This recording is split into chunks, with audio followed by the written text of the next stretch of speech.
राज्यको कार्यपालिका, व्यवस्थापिका र न्यायपालिका सम्बन्धी अधिकार सम्झनुपर्छ र सो शब्दले अवशिष्ट अधिकार समेतलाई जनाउँछ भनेपछि कार्यपालिकाको अवशिष्ट अधिकार कसले प्रयोग गर्छ? सरकारमा सहभागी दलले आफ्नो समर्थन फिर्ता लिए, म कहाँ त अर्को दल त सहभागी छैन, अहिले समर्थन फिर्ता पनि लिएको छैन।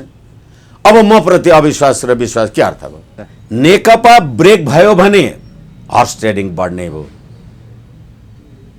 होइन कुनै न कुनै रूपबाट नेकपा एकत्रित रहने हो भनेदेखि केपी शर्मा ओलीले राजीनामा गर्नुहुन्न, तपाईँ प्रतिनिधि सभा विघटन गर्नुहोस्, पुनर्स्थापना गर्नुहोस् नगर्नुहोस्, त्यो आफ्नो कोर्स चल्ने। विश्व दुनियाँको भूगोलबाट हेर्नुभएका सम्पूर्ण नेपालीहरूलाई म हार्दिक नमन व्यक्त गर्न चाहन्छु। आदरणीय दर्शक, पछिल्लो नेपालको राजनीतिक घटनाक्रममा देखिएका विभिन्न घटनाका बारेमा आज हामी गहन रूपमा अध्ययन गर्नेछौँ। साँच्चीकै भन्नुपर्दा अहिलेको परिस्थितिमा संसद पुनर्स्थापना भइसकेपछि अब मुलुकको राजनीतिक कोर्स कसरी अगाडि बढ्ला त, अब के होला त, सरकार कसको बन्ला त भन्ने कुरा पनि व्यापक रूपमा उठिरहेको छ।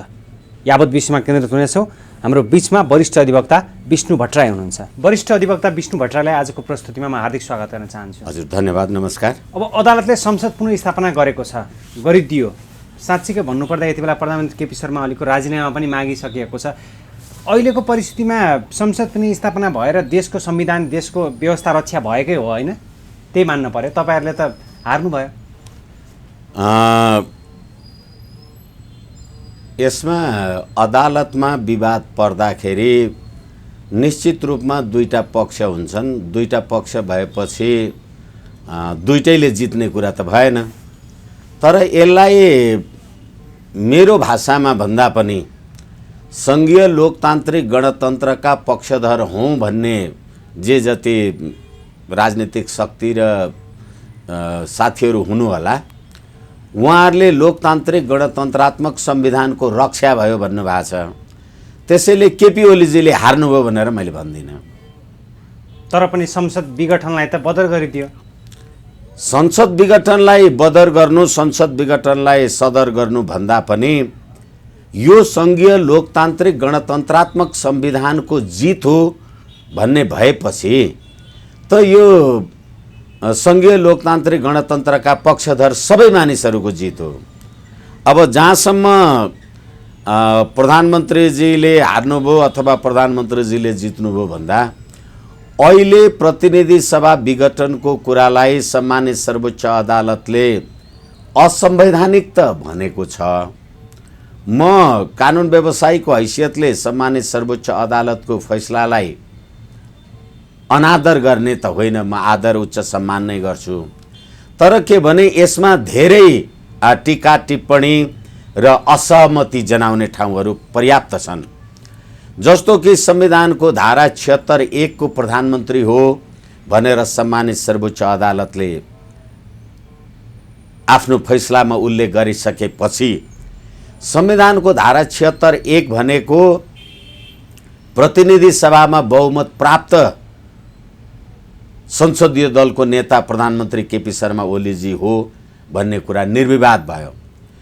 त बहुमत प्राप्त संसदीय दलको प्रधानमन्त्री केपी शर्मा ओलीजी हो भनेदेखि अब बहुमत प्राप्त संसदीय दलको नेताले प्रतिनिधि सभा विघटन गर्यो भने अब त्यहाँ वैकल्पिक सरकार कसरी बन्छ र त्यो प्रतिनिधि सभा विघटन भयो।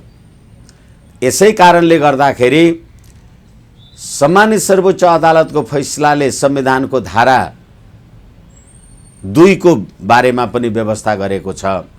नेपाली जनताको राजकीय सत्ता र सम्प्रभु सत्ता यो संविधान बमोजिम नेपालको राजकीय सत्ता र सम्प्रभु सत्ता यो संविधान बमोजिम नेपाली जनतामा निहित रहनेछ भनेपछि 2/3 बहुमतलाई प्रतिनिधि सभामा मैले प्रतिनिधित्व गर्छु भने नेपाली जनताको राजकीय सत्ता र सम्प्रभु सत्ताको प्रयोग कसले गर्छ त? अब यदि 2/3 को प्रधानमन्त्रीले गर्दैन भने कसले प्रयोग गर्ने त त्यो?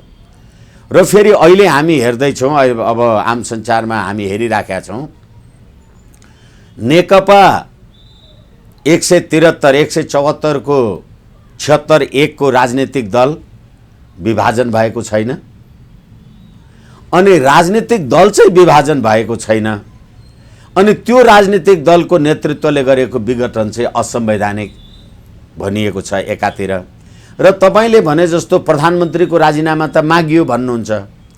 त प्रधानमन्त्री हारेको हो भने राजीनामा किन माग्नु पर्यो त? किनभने प्रधानमन्त्रीत्व त अहिले पनि कायम छ।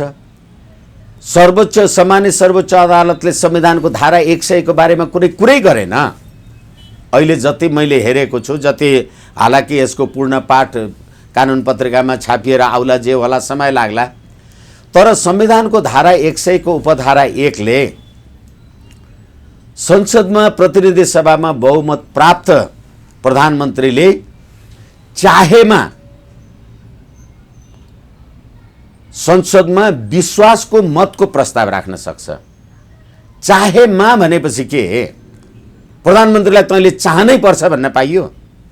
तर त्यसको बारेमा त संविधानको धारा 100 को उपधारा 1 को व्याख्या विश्लेषण त यसमा देखिएन। अब देवगुरुङजीहरूले अथवा अहिले दाहाल नेपाल समूहका यो तीनवटा लवाला साथीहरूले अविश्वासको प्रस्ताव दर्ता भएको छ भने, अविश्वासको प्रस्ताव दर्ता भएको छ भने के संसदीय दल विभाजन भयो? नेकपा त विभाजन भएको छैन, 173 छ। अनि 173 को संसदीय दल विभाजन नभएपछि प्रधानमन्त्रीको विरुद्धमा तपाईले अविश्वासको प्रस्ताव राख्नुभयो भने अब त्यो संसदीय दलको बैठक कसले बोलाउँछ?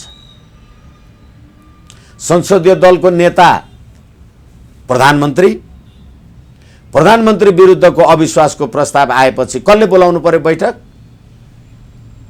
संसदीय दलको उपनेताले।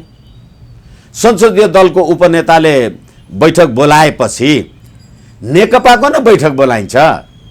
मेरो कुरा मैले तपाईहरुलाई कति भन्न जाने राखेको छु मलाई थाहा छैन।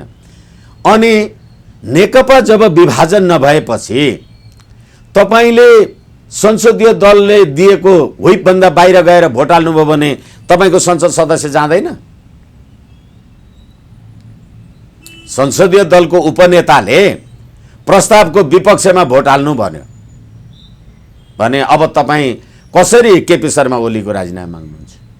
र फेरि के भने अर्को कुरा, अहिले अविश्वासको प्रस्ताव भनेको हाम्रो यही संविधानको धारा 100 को उपधारा 5 को व्यवस्था के हो भने प्रधानमन्त्रीमाथि तपाईले अविश्वासको प्रस्ताव ल्याउनु भयो भने त्यसमा हुनेवाला प्रधानमन्त्रीको नाउँ पनि लेख्नुपर्छ, संसदीय दलको नेताको नाउँ लेख्नुपर्छ। अब अहिले एउटै पार्टीमा दुईटा संसदीय दलको नेता हुन्छ।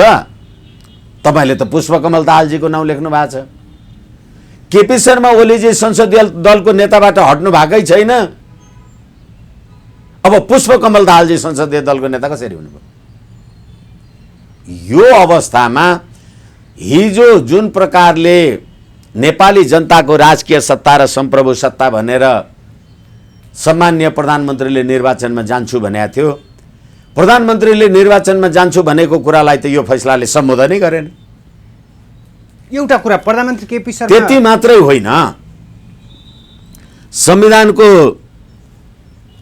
धारा 176, संविधानको धारा 306 यिनीहरूले के भन्यो भने 306 को खण्ड ज राज्य शक्ति भन्नाले राज्यको कार्यपालिका, व्यवस्थापिका र न्यायपालिका सम्बन्धी अधिकार सम्झनु पर्छ र सो शब्दले अवशिष्ट अधिकार समेतलाई जनाउँछ भनेपछि कार्यपालिकाको अवशिष्ट अधिकार कसले प्रयोग गर्छ?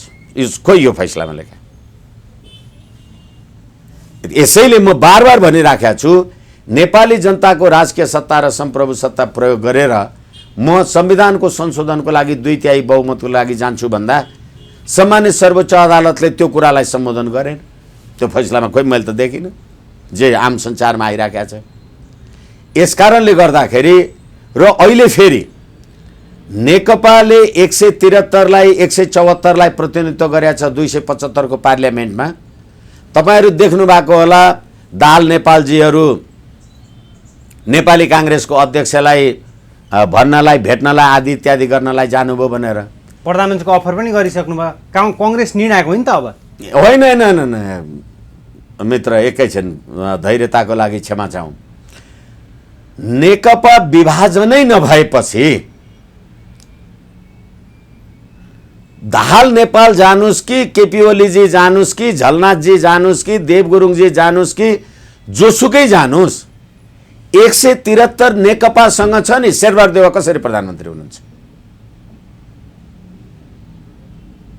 नेकपा विभाजित भयो। र फेरि अर्को कुरा के भने, मैले तपाईँलाई भने संविधानको धारा 100 को उपधारा 5 अहिले भर्खरै भने, उहाँहरूले सभामुख समक्ष अविश्वासको प्रस्ताव आदि इत्यादि दिने कुरा गर्दाखेरि त प्रस्तावित प्रधानमन्त्रीको नाउँ दिनुपर्छ। प्रस्तावित प्रधानमन्त्रीको नाउँ उहाँहरूले पुष्पकमल दाहालजीको नाउँ दिनुभएको छ। अब अहिले तिनै पुष्पकमल दाहालजी शेरबहादुर देउवाजी कहाँ जानुहुन्छ, तर नेकपा फुटेको छैन। अनि शेरबहादुरले कसलाई सहयोग गर्ने? र पुष्पकमल दाहालजी म प्रधानमन्त्री हुँ भनेर प्रस्ताव दर्ता गर्नुभएको छ। अनि शेरबहादुर देउवा कहाँ जाँदाखेरि शेरबहादुर देउवालाई तपाईँ प्रधानमन्त्री हो भनेर भन्ने कुरा हास्यास्पद भएन? यसकारणले गर्दा संसदीय दलको नेता फेरि प्रचण्ड हुनुहुन्छ। संसदीय दलको नेता अविश्वासको प्रस्ताव राख्दा उहाँहरूले आउने प्रधानमन्त्रीको नाउँको रूपमा पुष्पकमल दाहालजीलाई लेख्नु त भयो, तर पार्टी विभाजन भयो कि भएन? विभाजन भएको छैन। अब अविश्वासको प्रस्ताव तपाईँ राख्नुहुन्छ, राख्नुहोस् भने संसदीय दलको नेताको विरुद्धमा तपाईँले अविश्वासको प्रस्ताव राख्नुभयो। अब संसदीय दलको उपनेताले व्हिप जारी गर्यो अविश्वासको प्रस्तावको विपक्षमा भोट हाल्नु भनेर। फ्लोर क्रस गर्नुहुन्छ, तपाईँको संसद सदस्य जान्छ। तपाईँ फ्लोर क्रस गर्नुहुन्न, केपी ओलीलाई भोट हाल्नुपर्छ। यो परिस्थिति कसले लिएर आयो? सर्वोच्चको फैसला लिएर आयो। अब समीकरण र ध्रुवीकरण तपाईँहरूसँगै कुरा गर्दा मैले भनेको छु, कति बढी खरिद बिक्री र अनहेल्दी हर्स ट्रेडिङ हुन्छ। अब हर्स ट्रेडिङ हुन्छ, सांसद किनबेच हुन्छ। किनभने सम्मानित सर्वोच्च अदालतले, म फेरि पनि तपाईँलाई निवेदन गरौँ, संविधानको धारा 100 को उपधारा 1, प्रधानमन्त्रीले कुनै पनि बखत आफूमाथि प्रतिनिधि सभाको विश्वास छ भन्ने कुरा स्पष्ट गर्न आवश्यक वा उपयुक्त ठानेमा विश्वासको मतको लागि प्रतिनिधि सभा समक्ष प्रस्ताव राख्न सक्छ। प्रधानमन्त्रीले विघटन गर्नुभएको थियो, सर्वोच्चले होइन, पाउँदैनस् भन्यो। नपाएपछि म 174 को प्रधानमन्त्री भएँ भने अब म प्रति विश्वासको मत लिनका लागि मैले आवश्यक ठाने भने, उपयुक्त ठाने भने मैले प्रस्ताव राख्ने हो। मैले उपयुक्त ठानिनँ, तपाईँ मलाई राख भन्न पाउनुहुन्छ? 174 लाई म प्रतिनिधित्व गर्छु भनेको, यसको बारेमा सम्मानित सर्वोच्च अदालतको फैसलामा खोइ मैले त देखिनँ। अनि नेपाली जनताको राजकीय सत्ता र सम्प्रभु सत्ता भनेको 2/3 प्रतिनिधित्व गर्ने संसदीय दलको नेता म, संविधानको धारा 2 मा बमोजिम। र मेरो पार्टी ब्रेक भएर तपाईँले अर्को संसदीय दलको नेता बनाउनु भयो? मेरो पार्टी ब्रेक भएको छैन। अब कसरी तपाईँ अर्को प्रधानमन्त्री बनाउनुहुन्छ? त्यसो भए अब बन्ने सरकार कस्तो हुन्छ? अहिले मैले तपाईँलाई मेरो आफ्नो समझले जे देखेको कुरा निवेदन गरेँ। अहिले बन्ने सरकारै कसरी परिवर्तन गर्नुहुन्छ तपाईँ? केपी शर्मा ओलीजीलाई तपाईँले हटाउनु पर्यो नि। अविश्वासको प्रस्ताव लिएर हटाइन्छ। एकैछिन संविधानको धारा 100 को उपधारा 1 त मैले तपाईँलाई भने, तर अब अविश्वासको प्रस्ताव चाहिँ कतिखेर? प्रधानमन्त्रीले प्रतिनिधित्व गर्ने दल, संविधानको धारा 100 को उपधारा 2, प्रधानमन्त्रीले प्रतिनिधित्व गर्ने दल विभाजित भएमा वा सरकारमा सहभागी दलले आफ्नो समर्थन फिर्ता लिएमा। मेरो दल विभाजित भयो? भएको छैन, किनभने म त 76 को प्रधानमन्त्री हुँ। अनि दल विभाजित भएमा वा सरकारमा सहभागी दलले आफ्नो समर्थन फिर्ता लिए, म कहाँ त अर्को दल त सहभागी छैन, अहिले समर्थन फिर्ता पनि लिएको छैन। अब म प्रति अविश्वास र विश्वास के अर्थ भयो? अनि त्यसैले गर्दा मलाई तपाईँले प्रधानमन्त्री पदबाट हटाउनका लागि, अविश्वासको प्रस्ताव दर्ता गर्नका लागि संविधानको धारा 100 को उपधारा 5 बमोजिम अविश्वासको प्रस्ताव पेश गर्दा प्रधानमन्त्रीका लागि त अविश्वासको प्रस्ताव कसले पेश गर्नु पर्यो? अब मेरै संसदीय दल प्रतिनिधि सभामा होइन, प्रतिनिधि सभामा त म 173-74 छँदैछु, मेरो संसदीय दलमा अब तपाईँले मलाई अविश्वास गर्नु पर्यो। हामी 173 को मात्रैमा 173 को मात्रैमा तपाईँले संसदीय दलको नेताको विरुद्ध अविश्वासको प्रस्ताव राख्ने बित्तिकै संसदीय दलको उपनेताले व्हिप जारी गर्यो, संसदीय दलको नेताको पक्षमा मतदान गर्नु भनेर। पार्टी त टुटेको छैन, अनि कसरी तपाईँ अर्को प्रधानमन्त्री ल्याउनुहुन्छ? तपाईँ शेरबहादुर देउवा कहाँ जानुहोस् कि हरिबहादुर देउवा कहाँ जानुहोस् कि विष्णु भट्टराई कहाँ जानुहोस् कि कृष्ण भट्टराई कहाँ जानुहोस्, के अर्थ छ? र जबसम्म नेकपा विधिवत रूपले दुईटा पार्टी हुँदैन तबसम्म कोलिसनको सरकारै बन्दैन भनेको खोइ कुरा बुझेको। यस कारणले गर्दाखेरि मलाई प्रतिनिधि सभा बोलाउने परमादेशको आदेश जारी गरेका छ। फेरि अब यो मैले नबुझ्या पनि हुन सक्छ, म दोहोऱ्या बारम्बार भनिरहेको छु, सर्वोच्च अदालतको इन्साफप्रति मेरो आदर छ, सम्मान छ, तर सम्मान हुनु र समर्थन हुनु फरक कुरा हो। सर्वोच्चको अदालतलाई समर्थन गर्नुहुन्न तपाईँले? फैसलालाई मैले समर्थन गर्दिनँ, मैले सम्मान गर्छु। किनभने त्यसो भए त्रुटिपूर्ण छ सर्वोच्च, किनभने सर्वोच्चको फैसलाले राष्ट्रपति कार्यालयलाई पनि परमादेशको आदेश जारी गर्यो। राष्ट्रपतिले त प्रधानमन्त्रीको सिफारिस भन्दा बाहेक दायाँ बायाँ गर्नै पाउँदैन। यदि प्रधानमन्त्रीको सिफारिस ठिक छ कि छैन भनेर हेर्ने हो भने त्यो राष्ट्रपति कार्यकारी हुने भयो, नोमिनल त हुने भएन नि, रबर स्ट्याम्प त हुने भएन। तपाईँले त रबर स्ट्याम्प राष्ट्रपति बनाएको नि, प्रधानमन्त्रीले भनेको नमाने भए के हुन्थ्यो? कार्यकारी हुँदैन थियो। यसकारणले अब सम्मानित सर्वोच्च अदालतले राष्ट्रपति कार्यालयको विरुद्धमा पनि परमादेशको आदेश जारी गरेका छ। प्रतिनिधि सभा विघटन राष्ट्रपति कार्यालयले गरे हो। प्रधानमन्त्रीको सिफारिसमा राष्ट्रपतिले त्यसलाई ओके गर्नुभयो भने प्रधानमन्त्रीको सिफारिस रद्द भएपछि त राष्ट्रपति कार्यालयलाई केही भन्नै परेन। त्यसो भए प्रधानमन्त्री केपी शर्माले केही दिन अगाडि भन्नुभएको थियो नि, कुनै जाल जेल तिक्रम गरेर संसद पुनर्स्थापना भयो भने हामी आन्दोलनको सुरुवात गर्छौँ भनेर। त्यो अदालतलाई अहिले हामीले साँच्चीकै भन्नुपर्दा कुन दृष्टिकोणले हेर्ने? त्यसो भए होइन, म यसरी हेर्न चाहिँ चाहन्न फेरि, तर पनि के हो भनेदेखि सम्मानित सर्वोच्च अदालतले यो फैसला गर्दाखेरि अहिले पनि सर्वोच्च अदालतले फैसला गर्नुको अर्थ त वैकल्पिक सरकार बन्छ भने हो नि। 11 गतेदेखि लिएर आज हामी 14 गते भयौँ। 11 गते फैसला गर्यो, अब राति दिउँसो बिहान अथवा अदालतको समय पछाडि अगाडि जे भयो, अब जे होस् अदालतको फैसला आयो। त्यो फैसला आइसक्दाखेरि पनि सम्मानित प्रधानमन्त्रीको संसदीय दल त 174 छ नि, खोइ अर्को सरकार बन्ने विकल्प? अर्को सरकार बन्ने विकल्प नहुन्जेल तपाईँ म कहाँ आएर प्रधानमन्त्रीको प्रस्ताव राख्नुहोस् कि म तपाईँ कहाँ गएर प्रधानमन्त्रीको प्रस्ताव राख्नु, के अर्थ भयो? फेरि के भने यो कति नैतिक र अनैतिक त्यो आफ्नो ठाउँमा जे होला, मैले संविधानको धारा 100 को उपधारा 5 बमोजिम देवगुरुङजीले भन्नुभए अनुसार 5 बमोजिम अविश्वासको प्रस्ताव राखेको छ र त्यसमा प्रस्तावित प्रधानमन्त्री पुष्पकमल दाहालजीको नाम राखेको छ भने तिनै पुष्पकमल दाहालजी अब शेरबहादुर देउवाजीकोमा गएर तपाईँलाई प्रधानमन्त्रीको अफर गर्छु भन्ने हो भने कस्तो कुरा यो? यस कारणले गर्दाखेरि अब अर्को ठुलो हर्स ट्रेडिङ र राजनीतिक अनिश्चितताको स्थिति म चाहिँ देख्छु। अहिलेको परिस्थितिमा कुनै अदृश्य शक्तिले प्रभाव पारेको छ भनेर त्यो कोणबाट पनि विश्लेषण गरिन्छ नि सतै रूपमा? होइन, सम्भावनालाई इन्कार गर्न सकिँदैन, तर आफू प्रश्न नभइकन आक्षेप र अभियोग लाउनु ठिक पनि होइन। होला, हरेक कुरा हुन सक्छन्, हुन सक्दै सक्दैनन् भन्ने कुरा भएन। भारतको प्रभाव पनि हुन सक्छ। होइन, यसमा एमसीसी र बीआरआईको प्रभाव हुन सक्छ नि।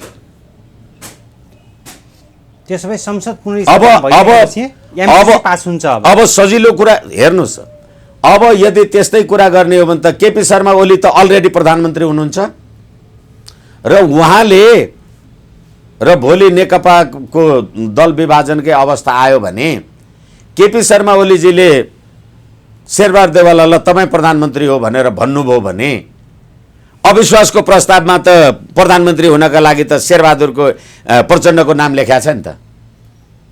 अनि केपी ओलीजीले शेरबहादुरजीलाई छोड्नुभयो भने पुष्पकमल दाहालजी कहाँको प्रधानमन्त्री हुनुहोला।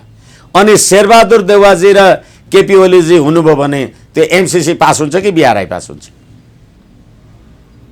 त्यति मात्रै होइन, प्रतिनिधि सभा विघटन भएपछि 9 गते, मलाई लाग्छ 5 गते विघटन भयो, 9 गते चिनिया कम्युनिस्ट पार्टीका अन्तर्राष्ट्रिय विभागका उपमन्त्री केयु येचौ आएको कुरामा अब फेरि उहाँहरूले नेकपालाई एकगठ राख्ने गतिविधि पनि त हुन्छ नि। शेरबहादुर देवा कसरी प्रधानमन्त्री हुनुहुन्छ? किनभने नेकपा विभाजन भएको छैन। मेरो पार्टी जबसम्म विभाजन हुँदैन, नहुने बित्तिकै त संविधानको धारा 100 को उपधारा 1, किनभने प्रधानमन्त्रीले कुनै पनि बखत आफूमाथि प्रतिनिधि सभाको विश्वास छ भन्ने कुरा स्पष्ट गर्न आवश्यक वा उपयुक्त ठानेमा, त्यो मैले ठान्ने कुरा हो, मैले ठानिन।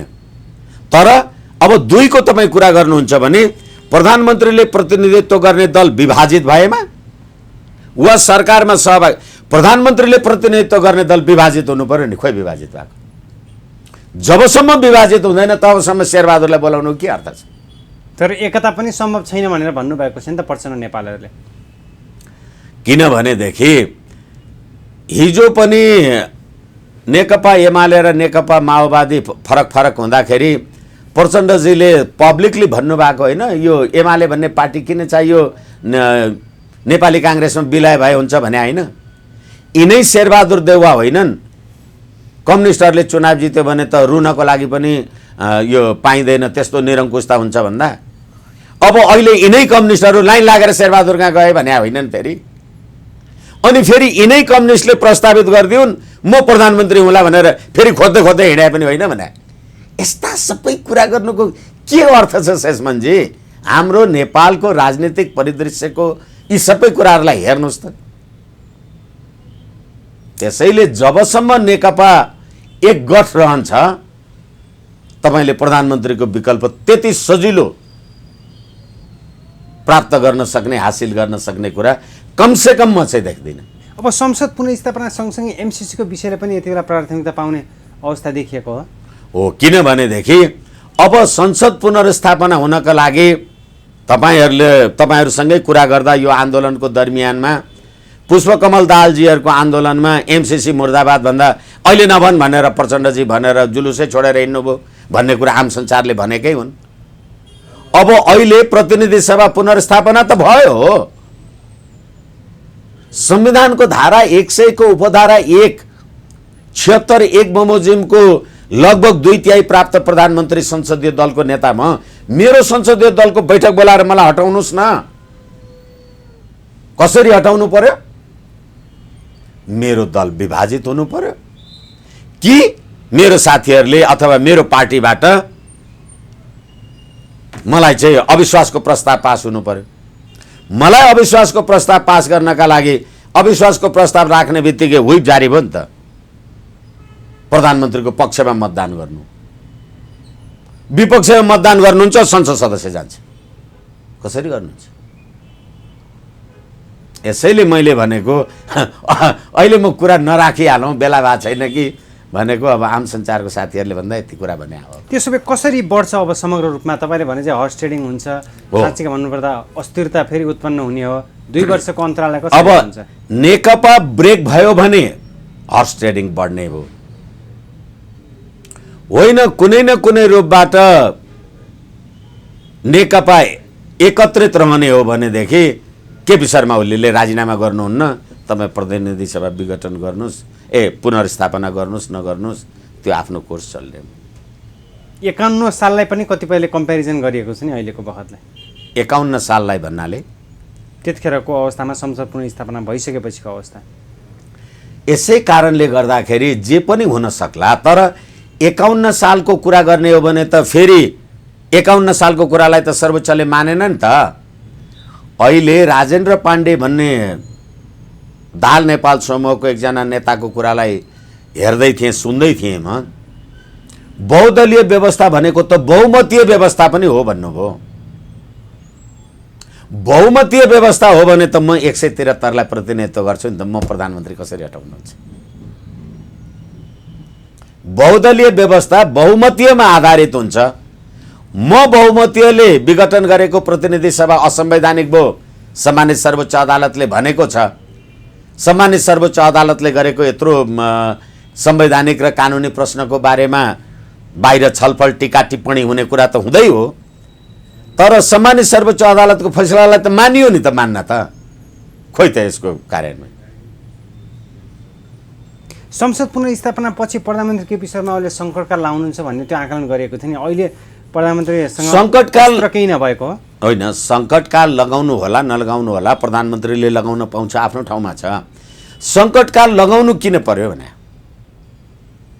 मलाई तपाईँले मेरो जब राजनीतिक दल विभाजन भएको छैन, म संविधानको धारा 76 एक बमोजिमको प्रधानमन्त्री हुँ भनेर सर्वोच्चले मान्यो र संविधानको धारा 76 एक बमोजिमको प्रधानमन्त्रीले संविधानको धारा 100 को उपधारा 1 बमोजिम चाहेमा मात्रै विश्वासको मत राख्ने हो, आवश्यक ठानेमा मात्रै। मैले तपाईँलाई पढेर सुनाएँ संविधानको धारा 100 को उपधारा 1 भनेपछि म जब लगभग 2/3 नै प्रतिनिधित्व गर्छु भने सङ्कटकाल लाउनु पर्ने कुरा यसैको कारणले चाहिँ के आधार छ? खै मैले त देख्दिनँ, मैले नबुझ्या हो कि? ठिक छ, समग्रमा विश्व दुनियाँका दर्शकलाई के भन्न चाहनुहुन्छ अन्तिम भागमा? समग्रमा विश्व दुनियाँका जनतालाई बहुदलीय लोकतान्त्रिक संसदीय प्रणालीमा बहुमतको शासन हुने भएपछि बहुमतलाई नेतृत्व गर्ने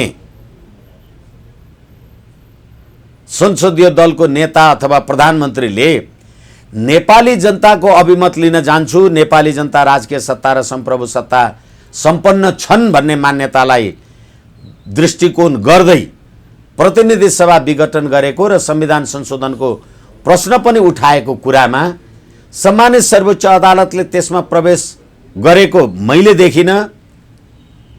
यसकारणले गर्दाखेरि अहिले प्रतिनिधि सभामा जुन प्रकारको हर्स ट्रेडिङको लक्षणहरू देखिराखेका छन्, हामी अर्को राजनीतिक दुर्घटनामा पर्नु नपरोस् भन्ने निवेदन गर्न चाहन्छु। हस्, समय र विस्तारको लागि वरिष्ठ अधिवक्ता विष्णु भट्टराईले धेरै धेरै धन्यवाद। हस्, मलाई पनि मेरो कुरा राख्न दिनुभयो, धन्यवाद।